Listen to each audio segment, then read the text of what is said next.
So, when you started making this film, was it clear that they will solve the problem or not? No. So then follow-up question: Would you have finished the film if they found that no, it didn't work, or? So I think yes, but here you see the sequences from another film we produced called Description of Geometry, and then this film which we produced 7 years before this film was done. At some point, I was asking mathematician what is the problem of their dream like, and then Bobenko he formulated this problem, and this time it sounds like something which never possible to achieve. It sounds like his dream to go to moon or whatever. And then little by little, we had luck. Then I was continuing to work and do Berlin on this project. And little by little, so we start to see there is a chance that we can do something. And it's really, I think it's almost impossible to repeat this kind of project, this filming, because it's very difficult to predict when it's really something happened breaking through. Especially problem with geometric was a chance to explain a little bit what's going on. And it's really a very problem which is very easy to formulate. Like if some people ask me, I just like say, how you describe surface? You have two candidate, like metrics and curvature. And the like question if it's enough. And because they construct two Bonnet pair, so answer no, it's not enough. And then question still, what is enough? So this is problem so easy to formulate, and it was, I think it was very fruitful material for the film. And we really had luck because we could follow people during the solution, and I think it's very rarely it's possible to do this because usually filming is actually costly. You need to have camera crew, and we've been there anyway. Thank you. So, Katya, how did it work actually? So you went there to the office like for 7 months, and every day you filmed like. What was the kind of schedule? So how? Yeah. Yes, so they had big project. It's like big grant in Germany, and they had opportunity to employ me to make mathematical films. So I was making some other films during this time. It was not only one project I was doing, but I was there anyway. So I had small office. I can edit myself and filming myself. And then they have also additional camera. Some of filming is done by me. Some people done by very professional camera woman Irina Shatalova. And so like was different. And then I think some of the footage, I was asked by Norwegian Academy of Science and Letter to make film about Abel Prize. For this project, we had chance to hire professional camera people. And then we're there in Berlin anyway, so we filmed this project. So, but it's, I think, kind of unusual way of filming, because usually, of course, the usual way you have project, you have camera crew, and you're doing this. And this film would not be possible to do this way. But it was very big joy and interesting. But what was very difficult to edit this film, because actually it could not be chronological. Because of course, mathematicians, when they're working, they don't need to speak what is a metric, what is a curvature. So, and when I wanted to make it smooth, because you have free storyline, mathematics in chapters, and then you have the historical part and actually observational part.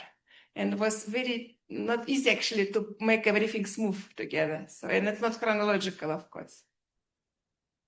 Yeah, thank you. I noticed you got quite a number of famous mathematicians in your films. That like, is it easy to get them to agree to be interviewed, or do you have special techniques?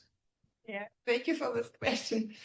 So you're right. I mean, usually it's not easy at all. But I have already some records of my experience. And the very first time when I was asked from Abel Prize Committee to make film, it was about John Nash and Louis Nuremberg.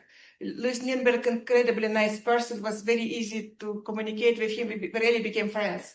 And with Nash, it was very difficult because he would not say no, would not say yes. And then it was kind of, and then I understand little by little that he would go so far as Nuremberg would go, because we got prize the same year, the same, and then we also became friends. And then it was a tragic case. And after receiving this Abel Prize, he got killed in auto crash. So but after this, the next was Andrew Wiles. He's also actually not easy person at all, because I know he very rarely give interview. But when you film some people start to trust you, and usually Usually I show people other films I was doing so that people should see I treat them very carefully. So I think it's very important. I never use trust of people in a bad way. So. And in this film, like Dennis Sullivan, I was making his portrait for Abel Prize. And then anyway, we asked about many other stuff. Some part of interview also in film about Olga Ladizhinskaya. So then you're working on this film, making films about mathematics. It's very good because you get lots of material and then you can use it for different films. Actually, the discussion of geometry was funny things because in some point when we filmed it, Freeman Dyson was visiting Berlin. And many people know here, Alexander Itz, for him, he was like a big hero. He was a long time working on his hypothesis. And then he knew that Dyson was going to be in Berlin. So for him, it would be like very, very valuable to meet him. And I was arranging this. I was able to arrange this in Berlin, this meeting of Freeman Dyson and it's part of the film. And then I came to Princeton to film John Nash. At some point I mentioned him, I'm going to also meet Dyson. I wanted to show him how we use this material, what we edit. And then Nash told me, oh, wonderful, Dyson, he's my friend. I will give you a lift. I will drive you there. So it was really funny. And then we follow them and then we record as two great guys. We speak together, we sit together and speak. And I have this material still need to be edited. We put just a little bit of this meeting and description of geometry, but I didn't want to put it too much, otherwise it would bring story to another direction. But still we have this material. And they talk about while and about great things. And I think it has also high value to this recording which we collect. You mentioned you ask mathematicians about their dream problems. What is your dream future project? What's your dream? A good question. I think I have something, but it's too smooth to speak on the microphone. And I have some, of course, I always have something which I want to do, but I would not formulate it right now. Yes.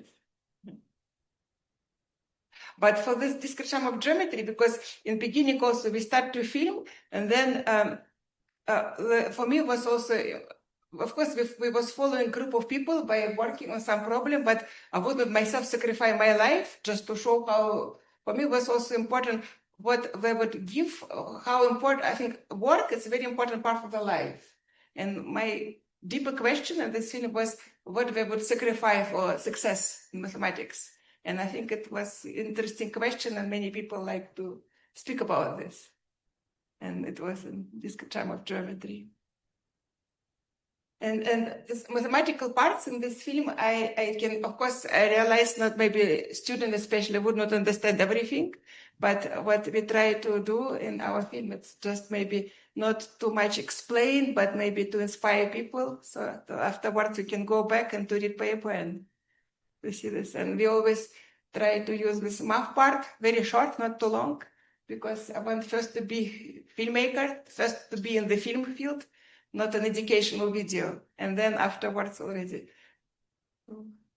But from another side, it's difficult to make film about mathematicians without showing math. So we try to find how deep we can go in math still to be called film. Thank you. Do you have some other opinion or whatever, or question or?